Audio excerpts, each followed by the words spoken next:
So hello everyone, this is doctor Nisha Gupta. Welcome back to my channel. अगर आप PhD करने की सोच रहे हैं तो मेरा ये सजेशन एकदम गार्ड बांध के रख लीजिए कि आपको अपने पीएचडी में before stepping into the real research world you have to do a lot of research in choosing your supervisor. यानी पीएचडी एडवाइजर या पीएचडी सुपरवाइजर चूज करने से पहले आपको बहुत कुछ चीज़ें ध्यान में रखनी होती है।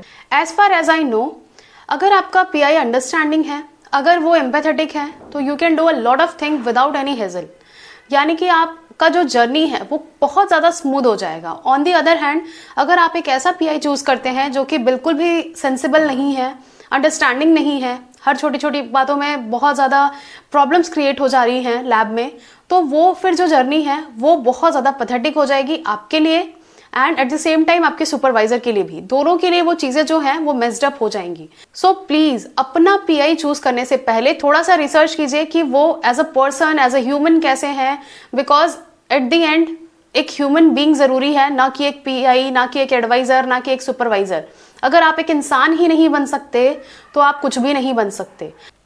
इन सब चीज़ों का आपको ध्यान रखना है, बिकॉज आपको पता है पीएचडी 1-2 साल की बात नहीं होती है। It is in between 5 to 7 years। 5 to 7 years आप किसके साथ स्पेंड कर रहे हैं, किसके सुपरविजन में काम कर रहे हैं, ये आपके पोस्ट पीएचडी रिसर्च को भी इन्फ्लुएंस करेगा। बिकॉज अगर आपका पीएचडी का एक्सपीरियंस ही अच्छा ना हो तो आप कभी भी वापस से इस रिसर्च वर्ल्ड में आना नहीं चाहेंगे। तो ये सारे फैक्टर्स को बहुत ज़्यादा ध्यान देने की ज़रूरत है आपको।